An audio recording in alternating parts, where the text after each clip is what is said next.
खबर देंगे। साबिक army chief general Qamar Javed Bajwa CMH में ज़ेर इलाज हैं। कमर जावेद बाजवा को उनकी अपनी रिहाइशगाह पर गिरने से चोट आई थी।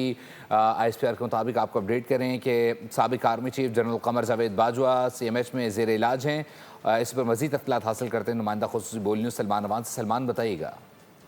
जी बिल्कुल ऐसा ही है। साबिक army chief general Qamar Javed Bajwa के हवाले से गुज़िश्ता रोज़ ये खबर जो है वो सोशल मीडिया वगैरह पर आई और उसके बाद फिर आपने देखा कि मुल्क में तरह तरह की स्पेकुलेशन जो हैं वो शुरू हो गई थी। ISPR की जानिब से जो तफसीलात जारी की गई हैं मुख्तसर हैं लेकिन बिल्कुल जामे हैं, जिसमें बताया गया है कि अपनी रहायशगाह पर गिरने की वजह से उन्हें चोट आई थी और इस वक्त वो कंबाइंड मिलिट्री हॉस्पिटल रावलपिंडी में ज़ेर इलाज हो। और इससे ज़्यादा मज़ीद कुछ नहीं बताया गया, लेकिन इससे बिल्कुल हमें पता चलता है कि जिस तरह की स्पेकुलेशन की जा रही थी वो बिल्कुल गलत हैं। साबिक आर्मी चीफ जो हैं वो जख्मी हुए हैं, अपनी रिहाइशगाह पर गिरे हैं और यकीनी तौर पर उनका इस वक्त जो है वो CMH में इलाज मुआवजा जारी है। जी बहुत शुक्रिया सलमान, अपडेट करने के लिए।